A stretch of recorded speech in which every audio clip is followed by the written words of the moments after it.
we will come to Olefin Metathesis. In a way, it was an extension of the Ziegler-Natta work. And this is the last of the formal Nobel lectures that I will tell you about. Just like we found in the case of nuclear science, we found, I think, was it 1932, that it was a magical year because they invented the neutron, they invented deuterium, heavy isotope, and things like that. I mean, great things happened, in that year. And similarly, 1964 is considered to be a magical year insofar as the birth of olefin metathesis is concerned. But I must tell you this, that it is some people who make things magical. Nobody went with a trumpet down the streets and said, hey, 1964 is a magical year. There was nothing magical about the year. It was just like any ordinary year.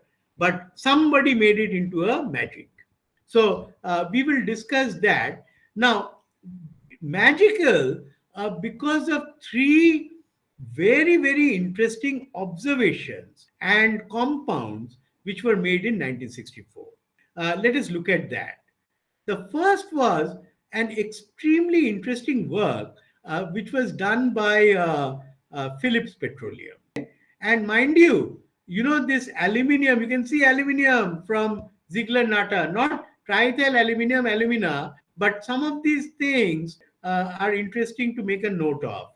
Here you will find triethyl aluminium, molybdenum, tungsten, some of the kinds of elements that were used in the Ziegler-Natta catalysis. Now, what these people did was that they were trying to make maybe some polymer of propylene or oligomer or something.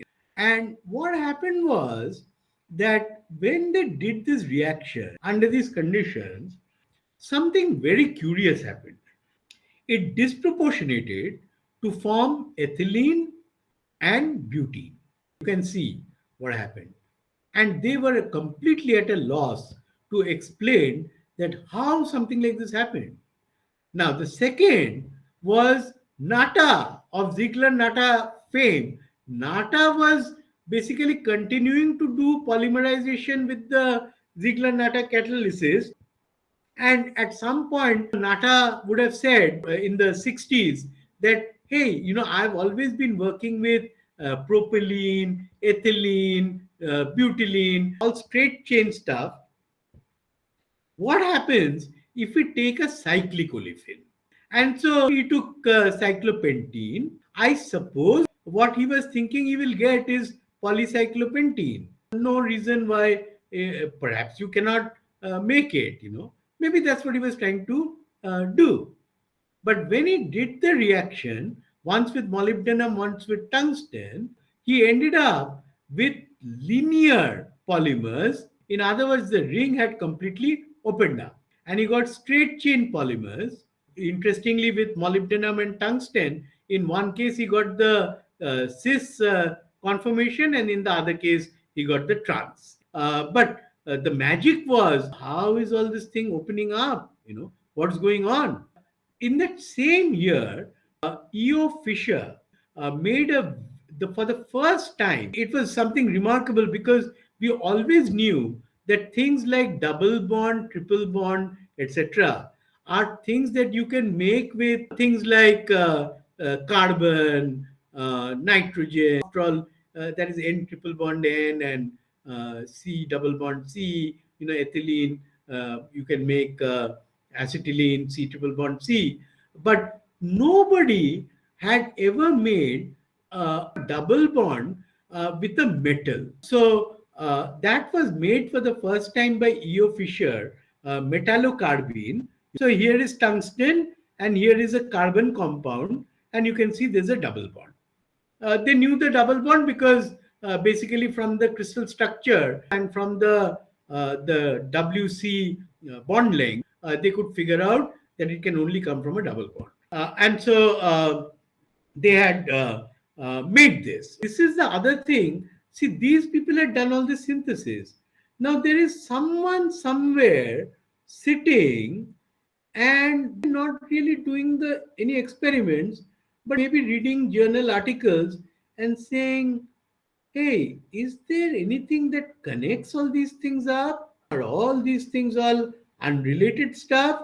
Or is there something, which is there is a common thread running through these papers? That to me is one of the greatest of intellectual capabilities, to be able to connect the dots. And those dots are not there to be connected, they're just floating in air. you know. Okay, it's not as if I can see a straight line and there are three dots. Not those kinds of dots, they're all randomly placed dots. So that person was this Frenchman Chauvin. Chauvin was actually working in a very famous French institute, IFP, and it was a research and industrial development training center. Its main work was basically in the oil and gas segment. That's where they were working. Very big lab. So it might have been something like one of our CSIR labs, but much bigger. There were 239 doctoral and postdoctoral researchers. Of course, many CSIR labs have, or even ICT has many more doctoral researchers. There were many scientists, working there. You can see more than 1,000 people. you know. They had 12,000 living patents at that time. I've taken it during the time that he was giving his Nobel lecture. And they had a policy that they really were trying to sustain themselves by licensing technologies. So they would create technologies and license technology. And that's how they made their money. MIT, for example, has made a lot of money from licensing technologies. And not only MIT, many institutes in the world. Like I'm sure AstraZeneca, the Covishield thing, because it was done by Oxford. I'm sure Oxford would have got a huge amount of money from Zeneca, for this thing. By the way, this is also the lab institute which did one of the most important works on ionic liquids. I hope you know that this is a special type of liquid which is ionic, got ionic conductivity, and it's liquid, so it's not solids. We know salts etc have ionic conductivity. We have seen a lot of ionic conductivity when we were looking at lithium ion battery, but it's in liquid form. Ionic conductivity as a liquid. This is, by the way, one of the emerging areas, very very potential area for future. I say this because I thought that there are different classes of scientists. I just thought I'll suggest a few that came to my mind. There are scientists who are good at doing what I will call incremental innovations. Uh, A has been taken to X, they've done something, and somebody else makes Y. So somebody converts lignocellulosic biomass from, let's say, grass into ethanol, and then another person takes mango peels and again makes ethanol. So I mean, important, extremely important work, but that would be in the nature of incremental innovations, and they are relatively easier to think of. You know, then there are people who have got at the other extreme. Are people who have got an amazing ability to completely think in a vacuum, where actually, where we say nothing exists, even that is not true. But like obviously, say Edison, for somebody to say that I can record my voice for posterity, I mean, it seemed so impossible that somebody would think of something like that. Yeah. Or that I can, people had made films, but that I can make a motion picture and make a cinema out of it. I mean, really extraordinary. Today, of course, we take these things as such bread and butter things, but I'm sure that these were extremely, only some great people can think like that. But again, I must tell you that I was thinking in a very metaphorical way, and thinking that, let's say someone has lost their parents. In your sleep or somewhere, you almost hear them talk as if you're dreaming something, as if they're telling you something. So that desire or that feeling that somebody could be talking, or you're trying to recall something from the past, is not something that has not happened to some of us. It's probably happened to most people. It's a kind of talk, in your mind. And what Edison did was actually put it in black and white in paper, that I've actually recorded the voice. There's a difference between dreaming about somebody speaking something and actually somebody saying it. Right? They're not the same. Then there are, of course, extraordinary people like Chauvin who can connect the dots. Now, we have seen, for example, other examples of people connecting the dots. Eddington, for example, we saw linking up the mass of helium with hydrogen atoms, and Einstein's E is equal to mc squared, and then connecting it up, and basically profoundly seeing how the sun shines. Okay, or William Knowles doing that, from the work of Mislow, and putting it to use for asymmetric synthesis. And another great person is Berzelius. What a remarkable thing that so many people had made observations over the years on things which at that time they did not quite understand. Today we understand it as acid catalysis or nickel catalysis of something, palladium, platinum catalysis. We know all that, or catalysis by sulfuric acid. But at that time, people didn't know all this. They just knew that there are certain reactions that have taken place. And this great man, Berzelius, was able to link it all up, and said, I am seeing something that is common to all of these reactions, that one component is remaining unchanged. And then it is that he said, it is then proved that several simple or compound bodies, soluble and insoluble, have the property of exercising on other bodies an action very different from chemical affinity. By means of this action, they produce in these bodies decompositions of their elements and different recombinations of these same elements, to which they remain indifferent. In other words, that is what catalytic reactions are. A catalyst is meant to remain unchanged, indifferent, and yet, it is basically promoting the all these kinds of recombinations of different kinds of elements and compounds. And that is the birth of catalysis. Let me tell you. In fact, I sometimes think, people say, "Oh my God, I've got pandemic. I can't go to the lab. I can't do my experiments."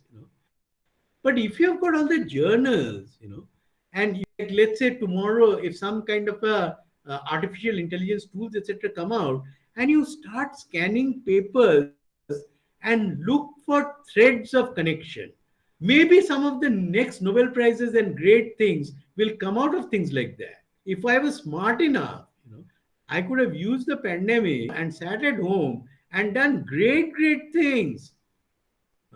I need not have gone to the lab. I could have been back Berzelius, but you have to be smart like that. That's the issue. Keep this in mind, and I've always felt that with these thousands and thousands and thousands of papers that are being published, and virtually none of them are ever getting utilized, maybe there's a huge amount of body of knowledge, which you might be able to extract, from things like that. Let me now tell you what exactly it is that Chauvin was interested in. Chauvin basically thought of this work by Phillips Petroleum first. Now, let me ask you, how can this reaction possibly take place? Can you propose any mechanism by which two propylenes can become ethylene and butene? Or maybe one of the propylene is Any breaking idea? up. Breaking up. Yeah. Breaking up means like forming a methyl radical and a ethylene radical. Uh, That kind of breaking up, yes, yes. Yeah. or Yeah. something else. That's what you mean, isn't it? Yeah. Now, the point is that if you, yeah, I know what you're saying. Anyone else would like to take a crack at it? The point is that it is like as if you are trying to break up, let's say, nitrogen So, molecule. It is such a high energy of activity. Yeah. wasn't there a method of heavy oxidation which causes the double bond to split into two aldehydes? So from there we could maybe reduce it to Right. So alcohols, again, which yeah. So you are basically talking about taking forward, like let's say the catalytic oxidation with osmium tetroxide. Like if I make a diol, like what Sharpless was doing, and I further oxidize it to aldehyde. That's what you're saying, right? sir, yes sir. Yeah. Is that Then yeah. So I yes, understood all of these would there would be a huge activation energy, which you would require. And of course, in the case of aldehyde, etc., you would be converting one functional group into another, and again converting that back into ethylene may not be a trivial exercise. I understood. Now, but Chauvin thought of something else. Not just Chauvin. At the time, basically, other people also thought, because after all, they were using things like tungsten and molybdenum. So what they thought is that maybe the metal, the transition metal, is providing some kind of an anchoring point for these olefins. So you can imagine that if, for example, like let's say if I've got one is propylene, okay, let's say I've got CH3, okay, and another CH3, okay, and as if the two are being brought together, by the tungsten, right? And let's say they form a cyclobutane kind of a transition. By the way, photolytically, you can actually take things and form cyclobutane. There are photochemical reactions of that kind that are known. So it's not something so impossible. So maybe can join up like this. And now, if I've got one propyl from here, one propyl from here, now it forms a cyclobutane, and then it loses its memory of how exactly it had added, and it splits up again in the transverse to the direction in which it added. So if I had a methyl here from the two, now this will form my butylene and this will form my ethylene. Is, has everybody understood? yes sir, yes sir. Okay, that's what some of the people had proposed, or maybe even Phillips Petroleum might have proposed. This as possibly the method by which they got ethylene and butylene. You know, now this is again very interesting. There's nothing as such conceptually wrong with this mechanism. It looks quite attractive. But Chauvin somehow was not happy with this mechanism. I suspect the reason why he was not happy was because of two things. One was he wanted to also explain the work of Nata as to how these kinds of polymerizations took place. And the second was he remembered this paper, and I think somewhere he would have thought that, hey, if I can make a metallocarbene, can a metallocarbene be behave just a regular double bond and add to a normal olefin? That's the kind of thought he might have had in his mind. And so what he proposed, and this is what he got the Nobel Prize for.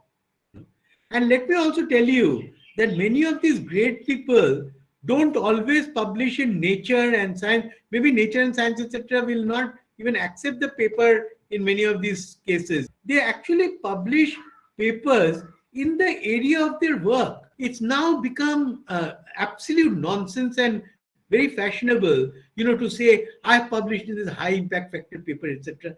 It's got nothing to do with the impact of your paper. Impact factor of journal has got nothing to do with whether what is the impact of your paper. You know, Your paper could have Nobel Prize winning impact, and yet it can be published in a lowly journal. So I don't get fooled, by all this impact factor business. And in fact, I feel that is destroyed. Okay, specialized journals used to focus on their area of specialization. Chauvin published in it's a great German journal, Macromolecular Chemie, and it's a polymer journal, and that's where he published in 1971. What did he say? He said, look, let's imagine that this EO Fisher metallocarbene were to act like just like any other double bond. Okay. And but it's a very reactive double bond because one side is a metal, so maybe there is a lot of polarization of the electron in the double bond, and it would make it very reactive. And now let's say it goes and reacts. Okay. So I've got this is reacting with a double bond. This is quite reactive. Okay. And it is forming a four-membered ring, not very different from here, except that it is not two C double bond C's which are combining. It is one M double bond C combining with the C double bond C. So it forms this. Now, again, it breaks in a transverse direction. So now I started with W olefin with CHR1, but when I broke it up this way, I've got W olefin CHR2. I've got a new metallocarbene and I've got a new olefin. I've got R1CH R1, not a new. I've basically combined these two, and so I started with R1CH double bond CHR2, which is this, and I ended up with something like this. Again, this can react with R1CH double bond CHR2. This is this olefin.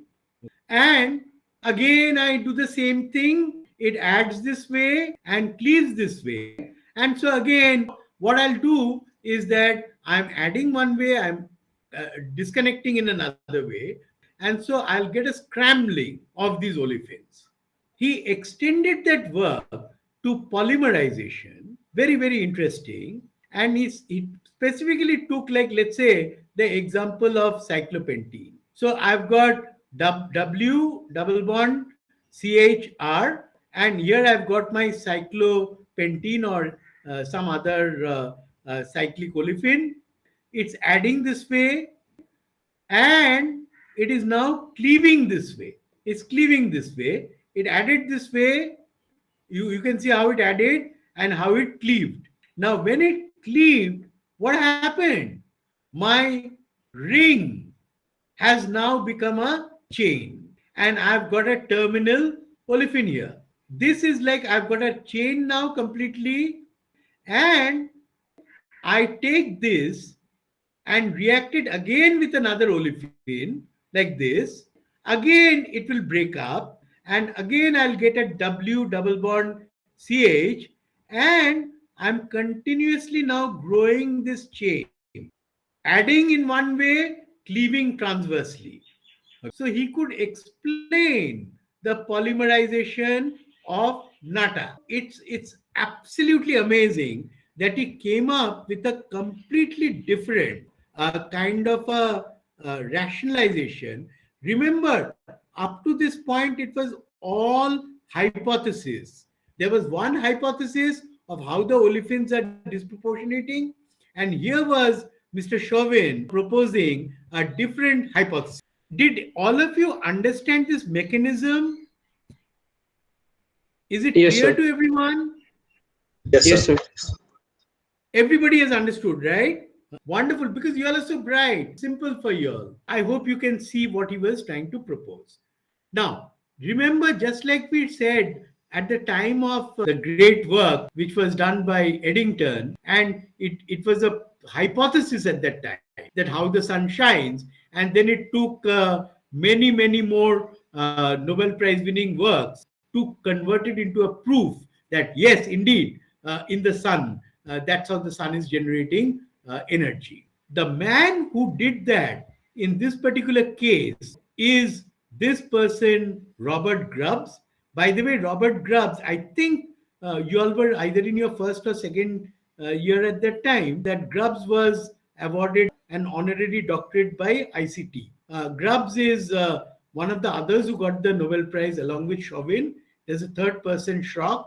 So the three of them got the Nobel Prize for olefin metathesis. Grubbs said that surely there must be a way of differentiating between this mechanism, the pairwise mechanism which has been proposed earlier, and the Chauvin mechanism, which is a non-pairwise sequential mechanism where metallocarbons are involved. He did an experiment where he took these two olefins. This is one and this is the other. What's the difference?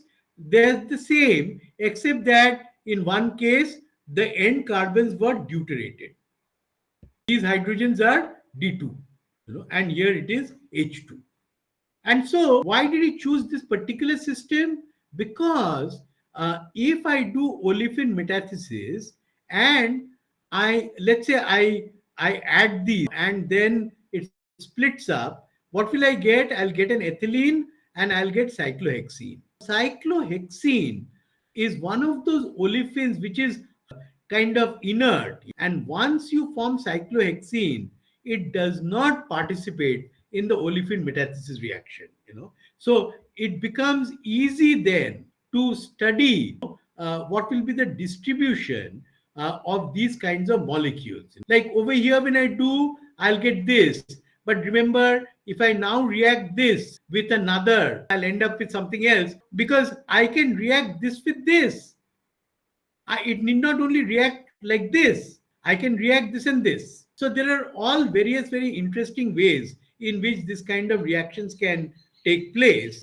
And what Grubbs was able to say is that if it is a pairwise mechanism, then what he expects these ratios to be of this, this, and this is 1 is to something like 0 to 1.6 is to 1. That is what he would expect. Whereas if it is the Chauvin mechanism, what you would expect is a ratio which is 1 is to 2 is to 1. Now, you can do it at home. Okay. I'm not going to go through how exactly this kind of scrambling takes place. Okay. You can work it out at home, but it's very interesting. So that's effectively what Grubbs had worked out. Now, I will read out what Grubbs says. This is basically the ring-based metathesis, CM, okay, of 1,7-octadiene generates cyclohexene and ethylene. Cyclohexene is one of the few simple cyclic olefins that will not undergo subsequent metathesis reactions. So it becomes dead. Consequently, the fate of the two olefins in 1,7-octadiene can be determined via examination of the metathesis products. If the pairwise mechanism involving even numbers of carbons were involved, the other two carbons would be required to couple together. In contrast, the Chauvin mechanism would be expected to scramble the two terminal carbons. I'm not going into the technical thing. Please read it. You all will understand it much better. And then he says a mixture of this will form. And he's basically showing that in the Chauvin mechanism, you will get a 1:2:1 ratio. And what he then found, careful analysis of all of our experiments found that a statistical mixture of ethylenes was kinetically formed in this reaction, a result consistent with the prediction made using the Chauvin mechanism. So he got this 1:2:1 ratio when he analyzed his product distribution. And he was the one who basically put the Chauvin mechanism on firm ground by discounting this. And he said that this is what I'm getting. So Chauvin is right. And that is what put Chauvin in the Nobel Prize League. You can see that Chauvin was a great conceptual thinker, but it required someone like Grubbs to convert hypothesis into proof. And he says, by determining the key reaction intermediates in Olefin Metathesis, these combined mechanistic studies now enabled the use of rational design for further catalyst optimization. What is it that he's saying? What he's saying is that, look, I've shown that it is the Chauvin mechanism that is valid. And what does the Chauvin mechanism start with? It starts with a metallocarbene. Whereas all of these things did not have metallocarbenes, it started with inorganic metal complexes, and maybe the carbenes, etc., formed somewhere during the reaction, but it was not a well defined system. So here, what he said is, because the active catalyst is a metallocarbene, then everybody forgot about those earlier types of catalysts, and people started rationally designing metallocarbene catalysts. You can see what a huge difference it made. Something similar to the way people started preparing bidentate phosphine catalysts once the mechanism was known. So that's the kind of way in which these people start thinking. And so that's what he's saying. By determining the key reaction intermediates in olefin metathesis, these combined mechanistic studies now enable the use of rational design for further catalyst optimization. Prior to this time, metathesis catalysts were produced utilizing inconsistent, ill-defined systems. Trial and error. You put some zirconium, you put some molybdenum, you put this, you put that. By confirming the non-pairwise mechanism of Chauvin, the identification of new metal alkylidene metal carbene complexes capable of promoting olefin metathesis now became our target for further improving reaction efficiency. And the whole world started working on making all kinds of metal carbene catalysts. And foremost among them was Richard Schrock, who is the third person who got the Nobel Prize. I think Schrock was the one who understood the power of synthesizing olefin metathesis catalyst, and it came out, as you can see, out of unraveling the mechanism of the reaction.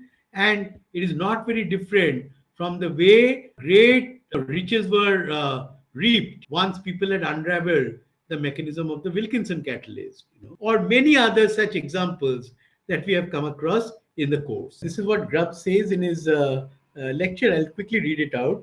Studies in the Schrock, co-recipient of the Nobel Prize laboratory, resulted in the design and synthesis of a number of very efficient molybdenum and tungsten metathesis catalysts, the historical development of which will be discussed in his lecture. Despite the activity of Schrock systems, the use of these early metal catalysts had a major limitation. The oxophilicity of the metal center afforded poor functional group tolerance and necessitated catalyst preparation and handling under an inert atmosphere. To fully exploit the potential of metathesis, we believe that the development of new functional group tolerant catalysts would be crucial.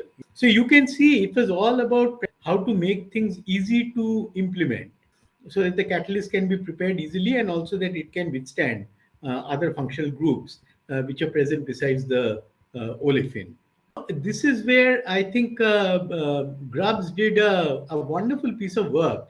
It's not that all of the things that he did were synthesized by him. The early catalysts were all titanium based, and that really came from the Ziegler-Natta catalysis type of systems.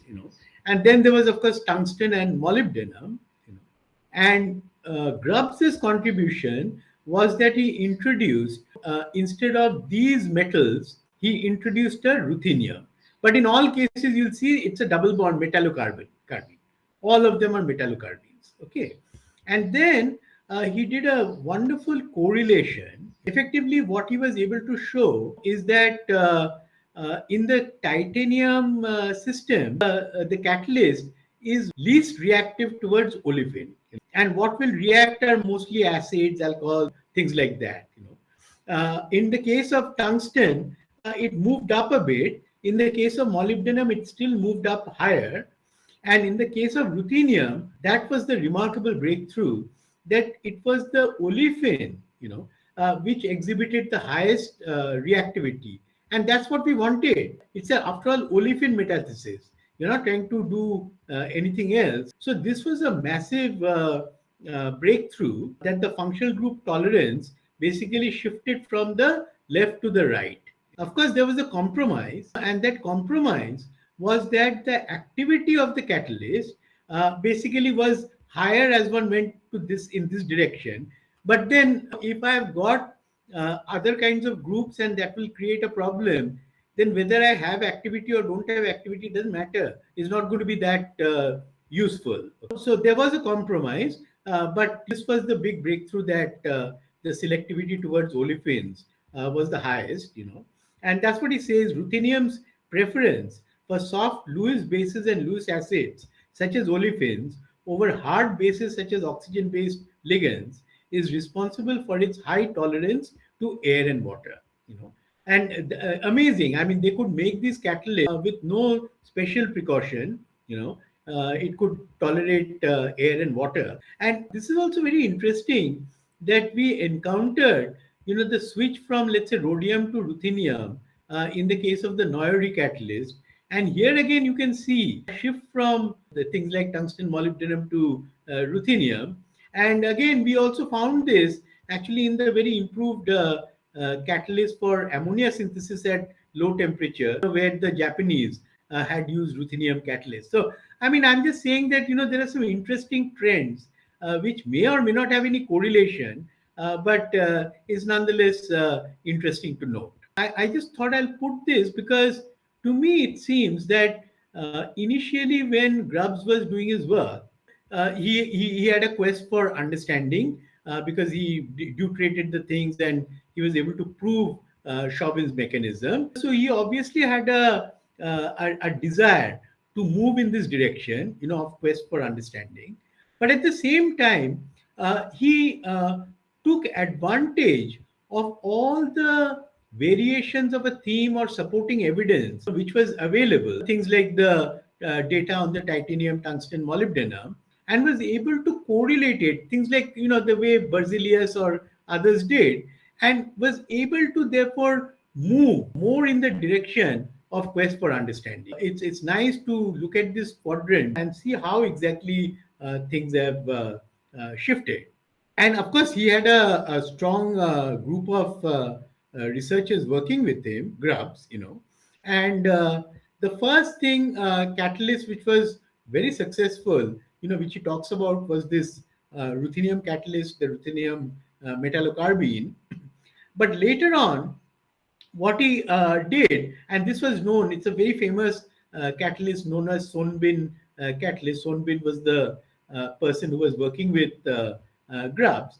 But later on, they, instead of taking the phenyl group, where it's acting as a ligand, and that's where it will be most vulnerable, he converted the phenyls into cyclohexyl. Think about William Knowles, the way he also used cyclohexyl groups instead of phenyl. Again, an interesting kind of a trend. I'm not sure that Grubbs learned something from Knowles, because the systems are very different. But still, it's interesting to note that. Then he says this well-defined family of catalysts, is distinguished by its amazing tolerance to oxygen and water, making it ideal for applications to organic synthesis. And this is what made olefin metathesis, such an important reaction in synthetic organic chemistry. And what you must remember is that he could have accepted the catalysts the way they are, but he didn't. He always had an expression of desire. What was the desire? To make the catalyst more tolerant to oxygen and water. That's what he did. And then basically he moved and tried to do that, but it was built around that desire, to make the systems more tolerant to oxygen and water. It wasn't a random thing.